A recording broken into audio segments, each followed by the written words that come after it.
Boom. Welcome back to HSE AMA. I'm your host, Julian Chitsky, and today I couldn't be more excited to have Mike Hamberg with us, one of our new HSE coaches. Welcome to the show, Mike. We do no introductions, but let's break the format and just, I don't know, call you up. What are the top 3 facts that you're most proud of in your professional career? Ooh, it's a big one. Thanks a lot for having me. Appreciate it. It's also the graveyard shift. We're a few days before Christmas at this point. But yeah, I'd say top facts. Supporting a company, supporting a Series A become profitable. Launching a sales development team and hiring 8 cohorts and seeing 70% plus promotions. So being about my team. And then for me, just enjoying the ride, if I'm honest. I think having been an SDR and AE, a leader of both those departments, it's been it's been a fun journey, and I'm looking forward to seeing where that goes. Awesome. Without further conversation, let's just jump into it. We have like 40 questions here. So, Cool. question 1. Do you believe email is dead? Say again. Do you believe email is dead? Oh, email. I believe bad email is dead. I believe email, we talk about spray and pray a lot. I think those types of practices are far gone and have been for a couple of years. We all talk about email a lot at the moment, obviously due to like Yahoo and Google going through some of their changes and their policies.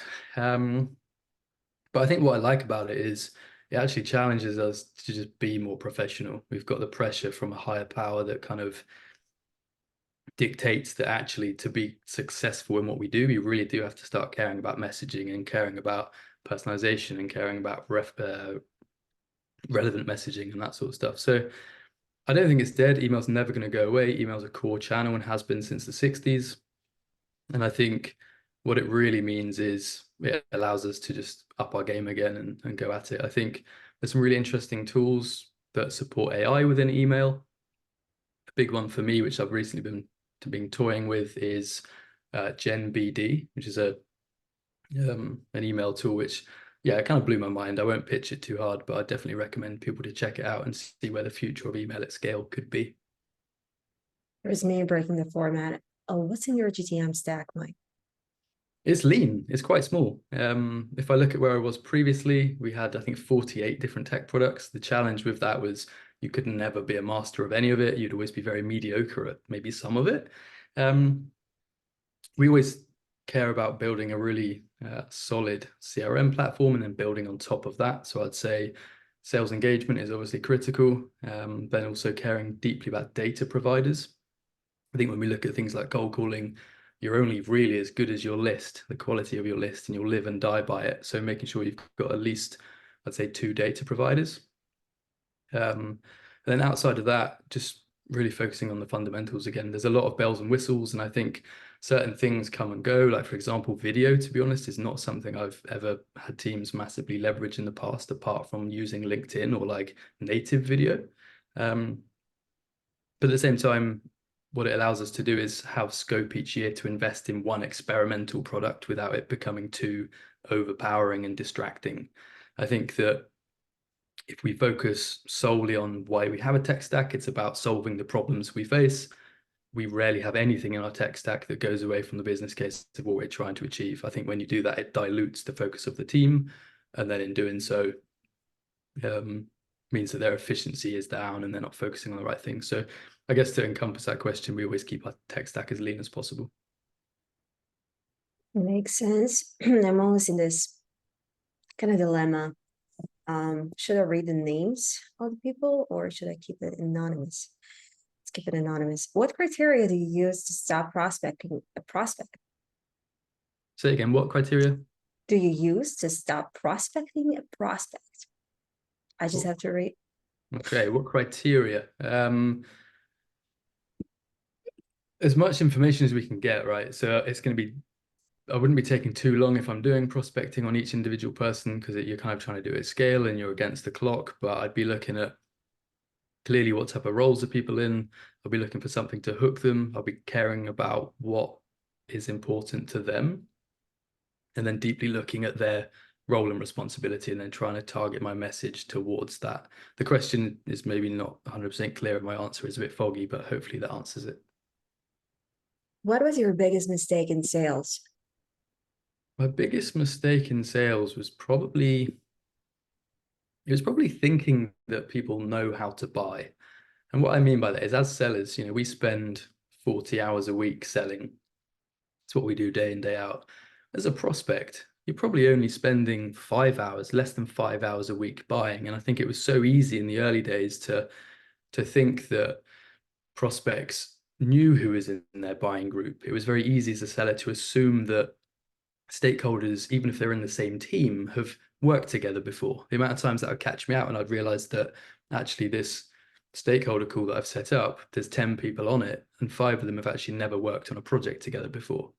And I think something I talked about recently, as I've now become a buyer, I know these things because I see it in my own organizations on the back end that actually it can be quite challenging to buy because you have so many different stakeholders.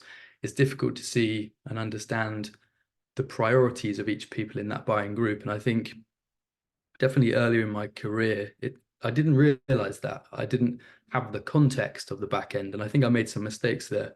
But knowing it now, or certainly knowing it for the past 5 or 6 years, it's been instrumental in me actually getting to where I need to be. How do you find your leads? Good data sources. I think making sure, as I said earlier, the tech stack needs to include 2 or 3 data sources. I'm going to probably repeat ICP all night, so sorry if it bores people, but just making sure that the leads you're going after are really the right types of stakeholders in the right types of companies. Yeah, the data tools are going to be important for that to do it at scale without it costing too much. How would you suggest booking meeting as a startup? In the same way you would in any company. I don't think it matters.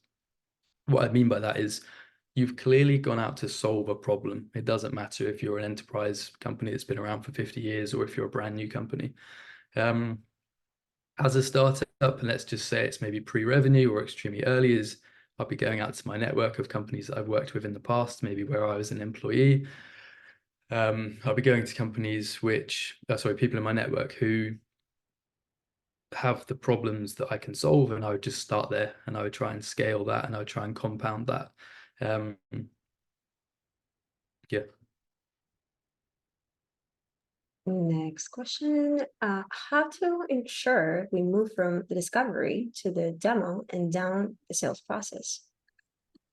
I'm a big fan of, we'll probably get to methodologies at some point, but certainly I'm certified in Sandler, and I think being clear and early on with an upfront contract, so adding skin in the game and getting buy-in on every stage of the process. So before a conversation starts with a prospect, you're suggesting to them that having mutual buy-in, if this is successful, our next steps will be X, Y, or Z. And I think it can be really easy to make the sales cycle about you, but I think it's critical to make the buying process about them, about the prospects. So if you can articulate clearly what the process is going to be and set up front contracts as early as possible, and also just make that conversation about them. In truth, they don't care about you, they don't care about your company, they really care about getting from A to B, and if you can facilitate that conversation, it'll be the smoothest route possible. How would you find or target people that aren't online? No LinkedIn profile, no Facebook, etc. I'd love to explore this one a bit more. I know we can't, but I guess the question, if I'd be questioning what type of people they are in the first place. I'd be targeting them probably by going through other people. So in most companies that I've sold to or that my team have sold to, some key stakeholders will have an online presence. It'd be kind of strange, I think, at this point if they didn't. I guess the point there is trying to find contact information or maybe hooks so you can try and have a relevant message. I'll be going to other people to try and navigate that and look for champions for support. Outside of that, if they barely exist, I'd probably call it a day and not spend too much time. Which phone openers work best for you? I think this is a big debate, right? We hear it a lot. Do you like permission-based or do you prefer to challenge or you prefer other things? For me, it's permission-based. I think 9 times out of 10, it works. I mean, I think that's the thing. Having tried it and found it be successful, I've had no need to walk away from it. I think what's important outside of me is just what works for you as an individual. Everybody's different. I know some incredible sellers who hate being hate asking for permission, but they've got a really intuitive way that works for them, where they can challenge or drive intrigue. Um, and yeah, I think that's the most important piece. Whatever is best for you is the one you should adopt. There's so many tactics and techniques and strategies out there online that you could use every one possible. But honestly, if you can hone one to your personal bias, you're going to get the best results. A long one. I'm a marketing director who is also a sales enablement and lead business development. Canada and Latin market. Market expansion is our focus this year, and trust is something we're struggling with initially. We overcome it. We've been a key player for 25 years. It's just that some have not heard of us because our contract was only in the US. Baby steps, yes, but if you have any ideas, I'm in. I think this probably requires a bit more depth, and obviously to the person that put that, feel free to message me personally on LinkedIn. The key word, I guess, is trust. Maybe you've owned a market and you're looking to break into a new one. With that, I would tell stories, make it not about your existing prospects or about you, but tell the stories of the people that you've helped be successful in your existing markets. I would definitely start there. Obviously, customer referrals and having peer support and trust in your existing customer base is going to be really strong. And yeah, I guess that's all I can really say on that. But yeah, feel free to message me individually if that would help. How often do you reevaluate your ICP? How would you go about it um, from scratch for a new company? Oh, I like that one. First of all, I like the fact that you're asking, is it even reevaluated? So many companies and SDRs and prospectors and salespeople that I speak to assume that an ICP is just fixed and it doesn't really transform or evolve.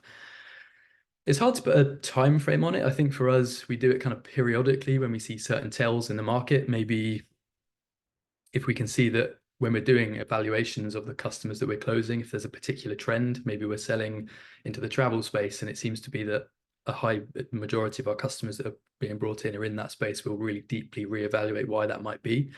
I think if you're a company that's pre-revenue, maybe you're a founder-led company that's gone to its network and you've got a few customers. I'm assuming at this point you probably have a handful of customers. I'm going to be doing you'd have an understanding of the problems you solve, and I'd be starting there with that hypothesis. Then I'll be saying close one analysis on anyone that you have in your customer book, and I'd assume you'd have someone at this point. I'll be looking at why did they change, why now, why you, i.e. why did they join us, and then I'd really classify and encapsulate some of the tells that you get from each of those customers. And after that, I'd improve it. So I'll be tweaking on the messaging that you can see was consistently working, the types of companies, be it company size, company goals, the business units that you were selling into, and I'd really just keep practicing that. And I think the key thing is momentum. It's about having conversations. I think it's so easy. Strangely, I think it's so easy for companies and leaders not to be speaking with their existing customer base, even if they've only got a couple. And sometimes, your biggest advocate and your biggest ally is actually someone you've already got on your customer base rather than on your board. What's the best way to resolve a work conflict? Understand it, understand the root of it. 9 times out of 10 conflicts or political challenges just come from a place of miscommunication. Yeah, that would be the nucleus of it. Start there, understand what's going on. What is your take on people management?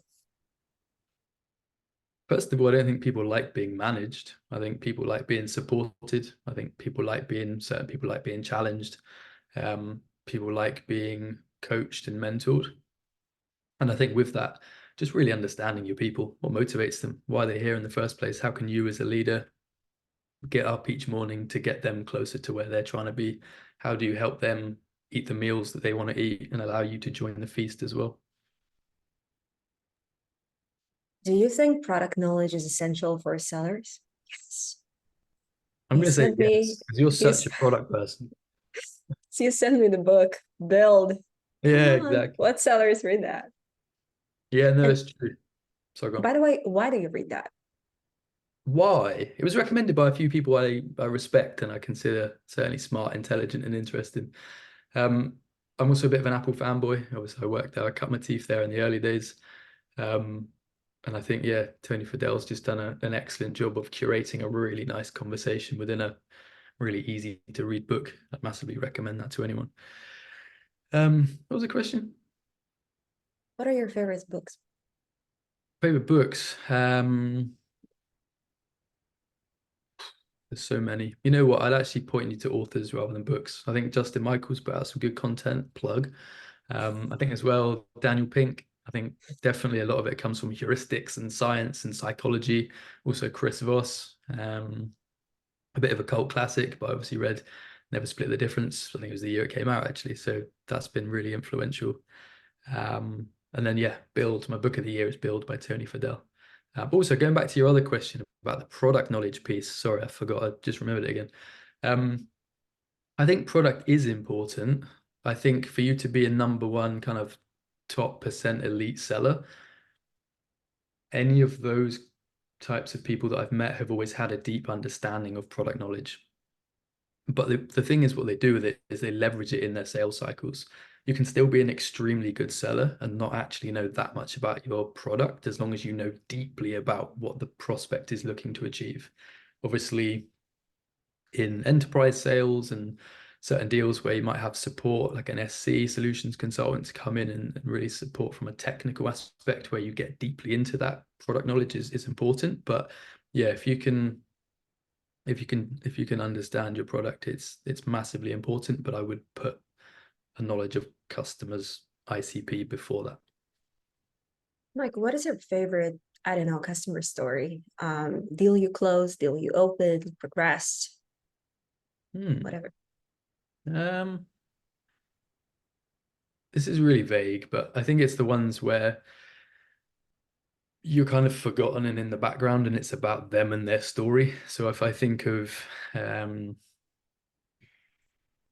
I'm not sure how specific I can be, but if you go into a if you go into a particular deal and you've identified from the beginning the clear goals and objectives of that prospect, by the time you've closed them, a lot of salespeople kind of see that as the end of the sales cycle, right? So they've opened it, they've closed the deal, and awesome, that's it.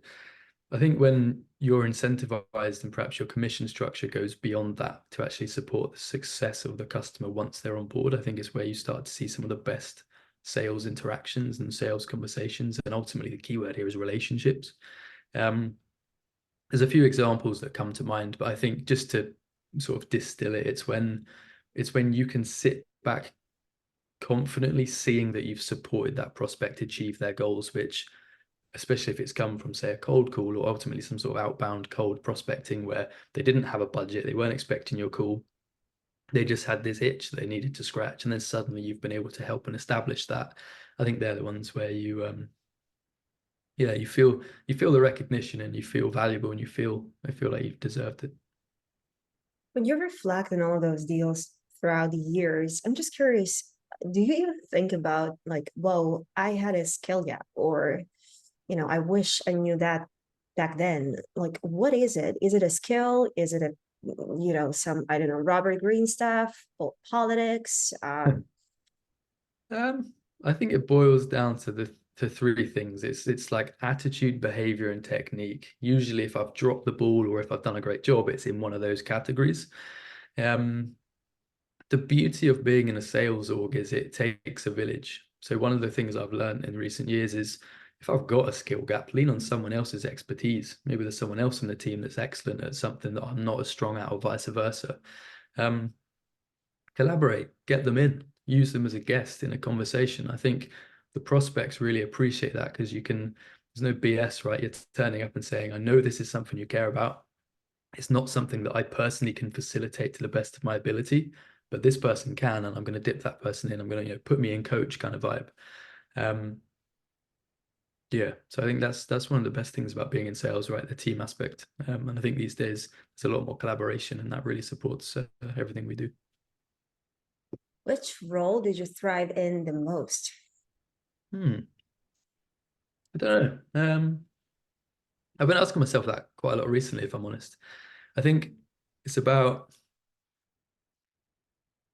which parts of me does it unlock in each role. Obviously, as an IC, as an individual contributor, you can own your own destiny, whereas as a leader, you kind of support people in achieving theirs. I think I went through like I'm not sure what I'd call it, but like an evolution where there was a point where I really cared about myself, kind of selfishly, but not at detriment to others, but like I cared about my own achievements, whereas my achievements now are seeing others progress and excel. So I think if we boil it down strictly to attainment based on how I've achieved target, I was most successful as an IC, but obviously it's quite easy to control that when you're one person.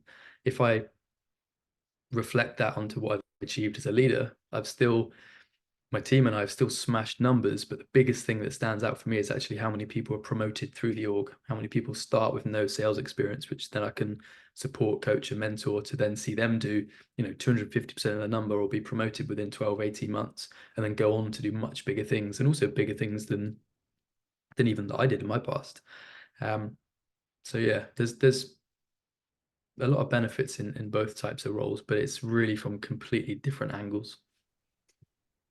Where do you see yourself in 2030? 2030, crikey. You know what? This is a bit of a fluffy answer, but I see myself having found my enough. We talk about this a lot in that, as salespeople, we're always striving for the next thing. And sometimes, when I when I was at college, when I was at university, and when I grew up, I honestly did not expect to be earning the kind of money I'm on, or being in the environments I'm in, and it can be really easy sometimes to overlook that and just keep striving for more. And I think, although that's really healthy in many respects, understanding what your enough is and being able to really appreciate what you've got, but then also potentially looking for something new is important. I think I'm pretty much there now. And I think I think you said 2030, I should be there. But I think by that point, it would also be about looking at the legacy I've left behind, the support that I've helped others with. Yeah, I'll let you know when I get there. How have you developed your acumen? How do I develop my acumen? Um, through a lot of repetition. Like, I mean, a lot. I wouldn't describe myself as being the most kind of like academic. There are certain peers or colleagues that I've had in the past, or even SDRs on my team now, whereby they can see something and just regurgitate it and hold it and own that information. For me, the acumen has come from like a weird amount of learning and kind of sometimes if I'm taking a new concept, I'll box myself in a room and I'm on multiple whiteboards at the same time, writing stuff and reiterating and speaking out loud and um, visualizing it and really just trying to format it in a way that I can use my kind of photographic side of my memory to really understand things and keep that knowledge. Yeah, I wish I was the sort of person that could just pick it up immediately and kind of see it once and remember it forever, but I really have to embed it. But I think that comes down to, what one of the things that I need to lean on is my work ethic. And I think as I lean into that, my work ethic is strong enough that if I repeat these types of things, it really embeds rather than just having to compete with someone that goes, oh yeah, I've seen it once, remember it forever. Um, yeah. Just question for me, Mm. transitioning into 2024, like, what are you seeing, like, I don't know, being the gap in like all of the sales conversations you're having in the market, like, dark social everywhere. You're exposed to a lot of networking, obviously. Lots of people in our platform want to book a session with you or a Mm. package. Hint. Yeah. Um, but what is the gap and how can you help our folks the most next year? I feel like the gap might be around attitude in some respects. Everyone talks about this year having been a kind of difficult climate. I would imagine next year will probably be quite similar. I think in my experience, it's actually less about climate and more about the mindset of the seller. I think in every recession, there is always a top performer. And I would be starting there in the seller's head. It's about attitude. I'm a big believer that those who think they can and those who think they cannot are usually both right. Um, Outside of that, again, it's going to be an absolute obsession with ICP, and working on referrals. I think, starting with referrals, getting referred there, ending on referrals is such a strong way to do business, given that we know how well they convert. So I think, yeah, if I could boil it down, I think when it comes to gaps, it's usually an attitude gap. And then tactically, just working on one or two things to start moving the needle. And I'd probably tick off the box of referrals. Totally align with you. Speaking of referrals, what have been working the best for you strategically? Building it, having it as a mindset, having it as a go-to-market category that we talk about. We talk a lot about email prospecting, telephone prospecting, social prospecting. Building referral as its own unit, I think, is important. You obviously use all of these channels, but really being involved in that. So making referral part of that process, understanding when you can ask for referrals. After every discovery call, successful or unsuccessful, you're able to position clearly a way of asking for that referral, being able to prepare before meetings, seeing connections in people's LinkedIn community of people they know who you might want to speak to next, and just really tactically and strategically going after referral. I think referral can be something that's almost like an afterthought. There are so many different referrals just hiding in your existing customer base that can be unlocked simply by asking.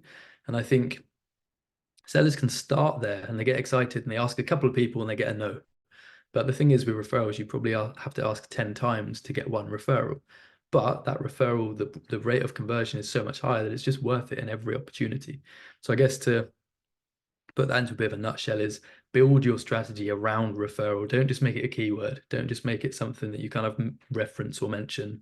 Build it out, get the team involved, get their input, how they are going to drive referrals from their existing customer base. And then also collaborate with others, with other teams, with other companies. Thank you so much for the amazing event, Mike. I'm just curious, what folks are you most excited to work with to coach on our platform? I think three. So prospectors. I think look, anyone that's looking to grow a winning mindset, improve cold calling, systemize success. Outside of that, closers looking for deal reviews. Anyone that's looking for a closing coach to have a sparring partner. Maybe they have one internally, but they want an additional viewpoint, or maybe they don't have any support at all. And then finally, new leaders, someone that's looking to build a double OTE skeleton sales team by hiring the right people and then helping retain them. If you fit any of those categories, then yeah, let's start that conversation. Interestingly enough, I'm just seeing the names of the folks submitting the questions and their roles. We have a lot of marketing folks, a lot of marketing directors, marketers in general. So that's the first time ever. Pleasure hosting you. And what's your favorite quote?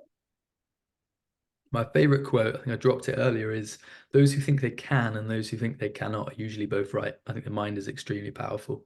Yeah. Amazing. Don't miss out on your chance to book a session with Mike Hamberg on HSE. Mike, are we doing any discounts? Christmas, New Why? Year? Yeah, I think for sure. I think, feel free to message me directly, depending on what you're trying to achieve. You can figure something out. As I've said, my calendar is open until Christmas, and then it will also be in the early new year. So yeah, for anyone that's a prospector, closer, or new leader, hit me up. Awesome. See you soon. Thanks, Julia. See you soon.